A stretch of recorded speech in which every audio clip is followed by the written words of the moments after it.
माता दी। मैं आपका सोनू सर। तो हम लोग देख रहे हैं क्लास 12th का मैथ पार्ट 2 एनसीईआरटी, और जो चैप्टर है आपका इंटीग्रेशन है यानी समाकलन है, चैप्टर 7 है। ठीक है, तो आज जो ये वीडियो होगा, आज वीडियो ये पार्ट 2 होगा, और उम्मीद करते हैं कि निरीक्षण विधि द्वारा आप लोगों को सारा क्वेश्चन जो भी हम बताएं आपको अच्छी तरह समझ में आया होगा। आज जो हम लोग देखेंगे एक क्वेश्चन निरीक्षण विधि द्वारा एक और भी देखा जाएगा, और आज नए टाइप का हम लोग क्वेश्चन देखेंगे। ठीक है, अगर मेरे इस वीडियो पे या आप मेरे इस चैनल पर आप नए हैं तो अगर आपको इसमें कोई भी डाउट होता है तो कमेंट्स में अपनी राय देकर आप क्लियर कर सकते हैं। दूसरी चीज कि अगर आपको कोई भी क्वेश्चन पूछनी हो तो आप कमेंट्स के जरिए या व्हाट्सएप के जरिए आप क्वेश्चन पूछ सकते हैं। तीसरी चीज, अगर आपको ऑनलाइन ऑफलाइन क्लास अगर करनी है तो आपको जो स्क्रीन पे नंबर दिया है उस पर कॉन्टेक्ट कीजिए, चाहे आप जहां से भी हो, कहीं से भी हो। ठीक, तो आज हम लोग देखेंगे क्वेश्चन नंबर 5 से बहुत बढ़िया इंटरेस्टिंग क्वेश्चन के साथ और आसान शब्दों में। ऐसा नहीं कि आपको समझ में नहीं आएगा, वीडियो देखिएगा तब समझ में आएगा, लेकिन हाँ अपनी राय जरूर दीजिएगा। ठीक है, तो चलिए क्वेश्चन हम लोग देखते हैं। क्वेश्चन नंबर 5 देखिए, क्वेश्चन नंबर 5 निरीक्षण विधि द्वारा हम लोग को निकालना है मान। तो क्वेश्चन है 5 नंबर, कह रहा है कि साइन 2x माइनस 4e के पावर 3x, इसका हमको मान निकालना है निरीक्षण विधि द्वारा। देखिए एकदम आसान शब्दों में हम बताएंगे, बस इस वीडियो को शुरू से लेकर लास्ट तक देखते रहिए। अगर आपको वीडियो के बारे में कुछ कमेंट्स करनी हो, अच्छी बातें या कुछ कमी हो तो आप कमेंट्स जरूर कीजिएगा। ठीक है, और कोई भी क्वेश्चन पूछना हो निसंकोच होकर व्हाट्सएप पे जो नंबर दिया उस पर क्वेश्चन पूछिएगा। चलिए समझते हैं। सबसे पहले हम इसको अलग अलग हम तोड़ेंगे, इसको अलग तोड़ेंगे, इसको अलग। तो सबसे पहले आप ये ले लीजिए। एक बात बताइए, चूंकि वी नो दैट, ठीक है, वी नो दैट, सबसे पहले एक बात बताइए, किसका डिफरेंशिएशन करने पर साइन एक्स आता है? तो आप कहिएगा सर कॉस का होता है। तो डी बाई डी एक्स क्या है आपका? साइन है ना, तो यानी कॉस, यहां देखिए 2x है तो आप 2x ले लीजिए। ठीक है, अब इसको आपको डिफरेंशिएशन करना है, चलिए करते हैं। ये देखिए D by D cos 2x, cos के जो बगल में होता है उसको नीचे लिखते हैं डी 2x, फिर इसको हम यहां लिखेंगे 2x बाई 2 कांस्टेंट है यानी dx। अब इसको हम सॉल्व करते हैं। d by D x cos x ये होता है माइनस साइन x, x की जगह पर 2x, और ये 2 कांस्टेंट है बाहर निकाल दीजिए, और dx बाई dx लिख सकते हैं। ये कट कर हमारा 1 आ गया। तो 2 एकम, हम यहां देखिए 2 एकम 2, अब 2 में हम इसको सजा लेंगे तो -2 साइन 2x, इसको हम क्या किए पहले लिख दिए। ठीक है, तो ये मेरा आ गया d by D x cos 2x का मान इतना आ गया। इतना तो आ गया, ठीक है जी, कोई दिक्कत नहीं है। आप इसको सॉल्व कर सकते हैं। तो कैसे? आप ये देखिए, आपको किसका मान निकालना है? साइन 2x का मान निकालना है ना। तो ध्यान दीजिएगा, आप इसको क्या ऐसे लिख सकते हैं क्या? देखिए तो d और cos 2x, इसको हम इधर भेज दें तो आप लिख सकते हैं 2 साइन 2x dx। ठीक है, अब हम क्या करेंगे, इंटीग्रेट कर देंगे, यानी हम लिखेंगे इंटीग्रेट बोथ साइड। तो इंटीग्रेट करते हैं, इंटीग्रेट d, और ये हो गया हमारा cos 2x बराबर -2, इंटीग्रेशन होगा ना साइन 2x dx। ये कट गया तो ये हमारा हो जाएगा cos 2x, ये 2 कांस्टेंट है बाहर निकल जाएगा -2। ठीक है, अब ये हमारा अंदर हो जाएगा साइन 2x dx। कहीं भी डाउट हो तो कमेंट्स आप लोग जरूर कीजिएगा, पूरा क्लियर हम करेंगे, थोड़ा सा भी आपको डाउट हम नहीं होने देंगे। बस इतना जान लीजिए, कोई भी टीचर की जरूरत नहीं है अगर मेरे इस चैनल पर रेगुलर हैं तो। अब आप देखिए, हमको मान इसका चाहिए है ना, तो केवल इसका चाहिए, इसको नहीं चाहिए तो इसको हम बटा में भेज देंगे। तो ये हो जाएगा माइनस कॉस 2x बटा 2। तो ये इंटीग्रेशन साइन 2x dx। ठीक है, इसको आप चाहे तो एक ऐसे लिख सकते हैं। इतना तक कोई दिक्कत हो कमेंट्स जरूर कीजिएगा और उम्मीद करते हैं कि दिक्कत नहीं हो रहा होगा। दूसरा अब स्टेप लेते हैं। अब ध्यान दीजिएगा, दूसरा स्टेप क्या है। दूसरा स्टेप ये है, आपको ये वाला लेना है। ठीक है, यानी हमको 4 से मतलब अभी नहीं है हमसे, यानी हमें 4 क्या दिया है बगल में, हमको उससे कोई लेना नहीं। हमको ये देखना है कि डिफरेंशिएशन किसका किया जाए कि क्या आए।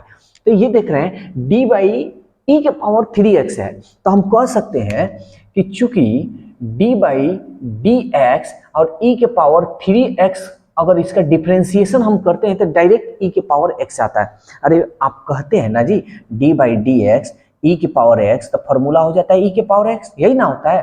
तो यहाँ 3 दिया है, हमको 3 से कोई लेना और देना नहीं है, बस हमको फॉर्मूला समझना है कि किसका डिफरेंशिएशन करने पर इस तरह आता है। ठीक है, तो e के पावर 3x। चलिए अब इसको हम सॉल्व करेंगे, ध्यान दीजिएगा। तो इसको हम कैसे लिखेंगे, d e के पावर 3x बटा d, e के पावर 3x है तो हम नीचे लिखेंगे 3x, d 3x बटा 3x। इसको सॉल्व करते हैं तो d बाई डी एक्स ई के पावर x, इसको पूरा को हम मन में मान लिए x, इसको पूरा को मन में मान लिए x, तो ये हमारा हो जाएगा e के पावर x इंटू 3 कांस्टेंट है बाहर निकाल दीजिए dx बाई dx। ठीक है ना, ये तो हो गया हमारा। अब ये देखिए ये dx से dx कट गया, तो ये हमारा हो जाएगा 3 e के पावर 3x। तो d बाई डी एक्स ई के पावर 3x का मान आपका क्या निकला, ये निकला। इसको हम मिटा देते हैं, इसका कोई जरूरत नहीं है। अब हम क्या करेंगे कि d e के पावर 3x, इस dx को इधर भेज देंगे, 3 e के power 3x dx, integrate both side. ठीक है, दोनों तरफ इंटीग्रेशन करने पर या समाकलन लगाने पर, तो इंटीग्रेशन d e के पावर 3x इक्वल 3 कांस्टेंट है तो आप चाहे तो बाहर निकाल सकते हैं, इंटीग्रेशन e के पावर 3x और dx। d integration d cut गया तो ये बटा में आप ला दीजिए, तो e के पावर 3x अब बटा 3 इंटीग्रेशन e के पावर 3x dx। आपके मन में ये सवाल हो सकता है कि सर आप बाटा में क्यों ला रहे हैं, ऐसे ही छोड़ दीजिए। तो देखिए बाटा में इसलिए लाना पड़ रहा है कि मेरे को केवल ये मान चाहिए e के पावर 3x। ठीक है ना, तो इसलिए हम इसको क्या किए हैं, इसको बटा में ला दिए। अब समझिएगा सवाल को, देखिए यहाँ 4 है, इसमें तो 4 है ही नहीं। आप क्या कीजिएगा, तो आपको कुछ नहीं करना है। देखिए आपको इसमें भी 4 से गुना और इसमें भी 4 से गुना कर देना है, कर लेते हैं। तो ये हो जाएगा 4 e के पावर 3x बट्टा 3 बराबर, अब इसको 4 से गुना कीजिएगा तो 4 e के पावर 3x dx। अब इसको मान लीजिए आप 2। यहां तक कोई दिक्कत है तो आप लोग जरूर बोलिए।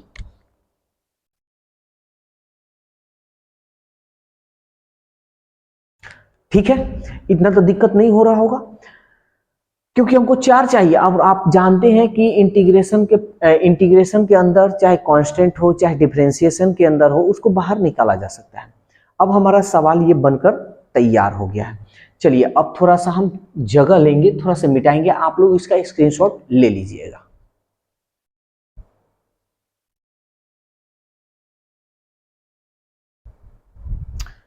हाँ, तो अब देखिए अब हमको इसका मान निकालना है। ठीक है ना, समाकलन।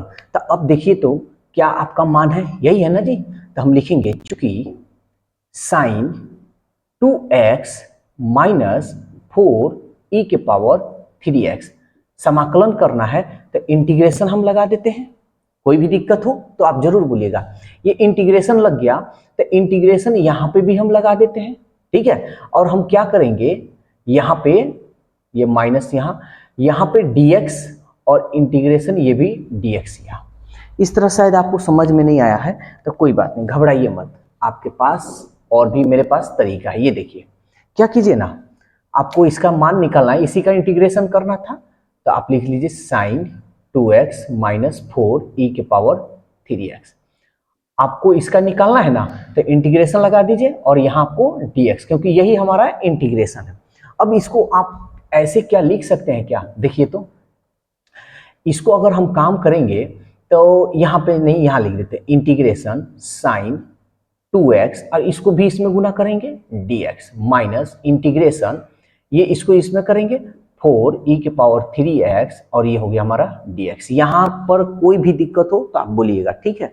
देखिए मैथ बनाने का बहुत सारा तरीका होता है, लेकिन मेन बात है कि आप किस एंगल से समझ रहे हैं वो इम्पोर्टेंट है, ठीक है। तो इस एंगल से हमको नहीं लग रहा है कि किसी को दिक्कत होगा, क्योंकि देखिए समाकलन करना है तो इंटीग्रेशन हमारा होना चाहिए और dx होनी चाहिए, ठीक है।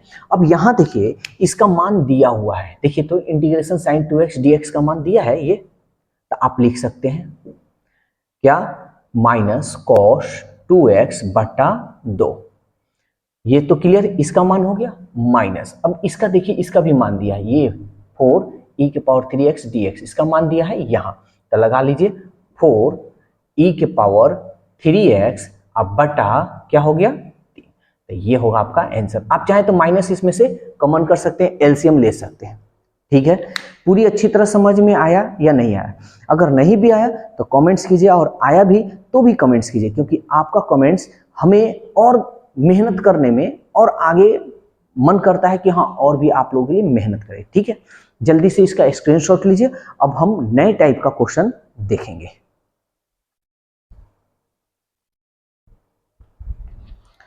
अब देखिए क्वेश्चन नंबर 6, यहां से आपका टाइप चेंज हो गया और आपको ज़्यादा माथापेची अब करने की ज़रूरत नहीं है। इसके पहले था, लेकिन इस बात को याद रखिएगा, अगर इस निरीक्षण विधि द्वारा आप क्वेश्चन समझ में आपको आ गया और बना लिए तो समझ जाइए कि 12th का मतलब 12th मैथ का इंटीग्रेशन या कैलकुलेस एकदम आप आसान शब्दों में समझ जाइएगा। वैसे भी मेरे चैनल से या मेरे से पढ़ रहे हैं तो शायद आपको मेरे वीडियो को देखकर समझ में आ गया होगा कि मैथ भारी है या आसान है। चलिए इस क्वेश्चन को सॉल्व करते हैं। ध्यान दीजिएगा, देखिए इसको लिखने का पहले तरीका, इसको इसमें हम करेंगे 4e⁻3x और ये हमारा हो गया dx प्लस इंटीग्रेशन में 1 से गुना करेंगे तो इंटीग्रेशन हो जाएगा 1 खत्म और ये हो जाएगा हमारा dx। ध्यान दीजिएगा 4 कांस्टेंट है तो बाहर निकाल देंगे, इंटीग्रेशन e⁻3x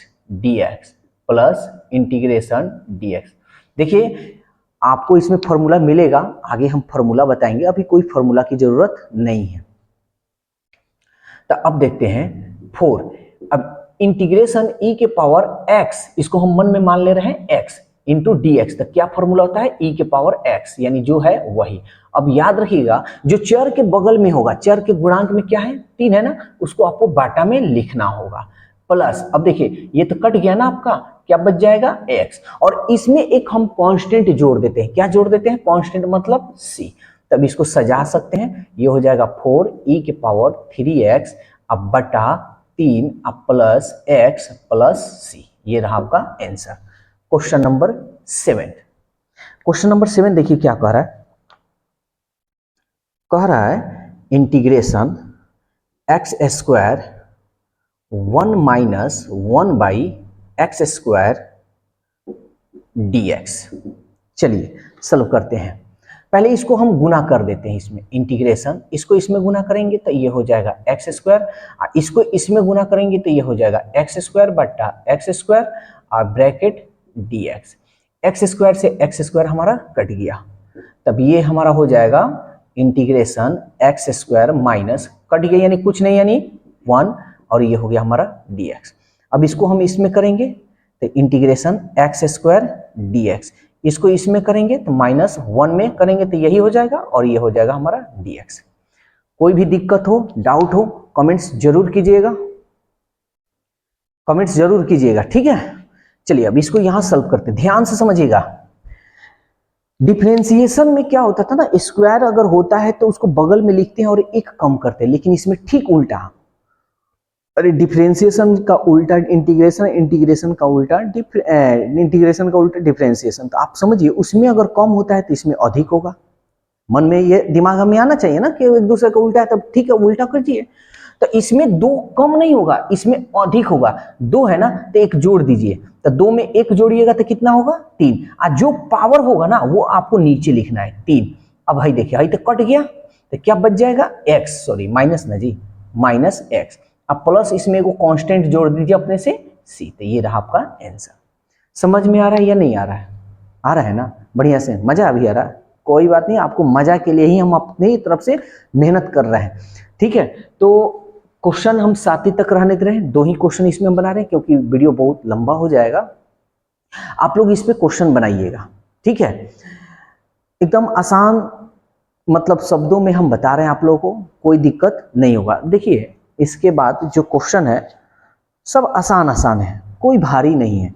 और नहीं तो चलिए एक क्वेश्चन और हम आपको बता देते हैं, ठीक है। एक क्वेश्चन 8 नंबर हम बता देते हैं, चलिए, क्योंकि लंबा वीडियो हो जाएगा, इसको मिटाते हैं। देखिए क्वेश्चन 8 नंबर क्या कह रहा है। क्वेश्चन नंबर 8 कह रहा है integration A X square plus B X plus C, और ये हो गया हमारा dx, ठीक है ना। देखिए एकदम आसान शब्दों में बता रहा है, कोई आपको डाउट होनी नहीं चाहिए। अगर फिर भी डाउट है तो कमेंट्स कीजिएगा, तो ही आपका सॉल्यूशन हम कर सकते हैं, अन्यथा कोई उपाय नहीं है। देखिए इसको हम कैसे सॉल्व करेंगे। सबसे पहले इंटीग्रेशन इसमें करेंगे, integration A X square D X, फिर इसको इसमें करेंगे plus integration B X D X, फिर इसको हम इसमें कर लेंगे plus integration C D X. नीचे लिख देते हैं, एक कांस्टेंट है उसको बाहर निकाल दीजिए, integration x square D x plus be constant है बाहर निकाल दीजिए, इंटीग्रेशन एक्स डी एक्स, सी कांस्टेंट है बाहर निकाल दीजिए, इंटीग्रेशन डी एक्स। अब आपको अभी जस्ट बताए हैं डिफरेंशिएशन में घटता था, डिक्रीज होता था, इंटीग्रेशन में इंक्रीज होगा, एक बढ़ेगा। सिंपल सा। देखिए हमारे पास ऐसे ऐसे आपको तरीका हम बताएंगे ना कि आप सोच भी नहीं सकते हैं, लेकिन हाँ आपका प्यार मिलना चाहिए। आप प्यार का मतलब क्या, एगो लाइक दे दीजिए, कमेंट्स में अच्छा बुरा बता दीजिए, और एगो छोटा सा शेयर कर दीजिए, ठीक है ना। एगो ये तो बात हम बोलते हैं, एक तो भाई हमारे साहब हैं कि जब भी हम बोलते हैं कि सब्सक्राइब कर दीजिए और शेयर कर दीजिए, तो ठीक है शेयर तो भाई कर देते हैं, लेकिन डेली सब्सक्राइब तो यहाँ पे दिखाई देता है कि हाँ ये सब्सक्राइब कर रहे हैं, अब फिर अनसब्सक्राइब, फिर सब्सक्राइब, फिर अनसब्सक्राइब, डेली ये अप डाउन वो करते रहते हैं, ठीक है। तो खैर वो वीडियो उनको बताए हैं वीडियो में, तो शायद अब कम किए हैं। तब देखिए इंटीग्रेशन में इंक्रीज होता है, यानी इंक्रीज मतलब बढ़ना। तो अब ये देखिए 2 है तो ये बढ़ेगा ना जी, 2 है तो कितना हो जाएगा, 3 हो जाएगा। जो पावर होगा वो नीचे लिखना है आपको, प्लस यहाँ देखिए 1 है ना, यहाँ 1 है तो 1 को बढ़ा दीजिए तो कितना हो जाएगा 2। इसका जो पावर है बटा में लिखना है, जो पावर होगा बटा में लिखना है, बस इतना ही ध्यान में रखना है। सी और हई तक कट गया, क्या बच जाएगा एक्स। अब एगो कांस्टेंट आपको अलग से जोड़ना है, कांस्टेंट मतलब यहाँ देखिए सी है ना, तो सी मत लिख दीजिए नहीं तो गड़बड़ हो जाएगा। ये सी लिख सकते हैं लेकिन यहाँ C1 आप लिख दीजिए, इससे समझ में आ जाएगा कि ये कांस्टेंट है। अब इसको थोड़ा बढ़िया ढंग से और लिख सकते हैं, ए एक्स क्यू बट्टा 3 प्लस बी एक्स स्क्वायर बट्टा 2 प्लस सी एक्स प्लस C1, और ये रहा आपका आंसर, ठीक है ना। तो आज के लिए इतना ही रहने दे रहे हैं, नहीं तो वीडियो बहुत लंबा हो जाएगा। और उम्मीद करते हैं कि पूरा क्वेश्चन आपको समझ में आ रहा हो, कहीं डाउट नहीं हो रहा होगा, ठीक है। और अपनी राय बिल्कुल देना मत भूलिए, क्योंकि ये मेहनत बस आप लोगों के लिए है। आप खुश हम खुश। इस वीडियो को ज़्यादा से ज़्यादा अपने यार दोस्तों में शेयर कीजिए कि जितना ज़्यादा व्यू होगा उतना मेहनत आपके लिए, ठीक है। कोई भी क्वेश्चन पूछना हो तो स्क्रीन पे जो व्हाट्सअप नंबर दिया है उस पर आप क्वेश्चन पूछ सकते हैं, कमेंट्स के जरिए अपनी जो भी प्रॉब्लम हो क्लियर कर सकते हैं। तो आज के लिए बस इतना ही। वीडियो को शेयर कीजिए, मुस्कुराते रहिए और मेरा साथ ऐसे ही देते रहिए।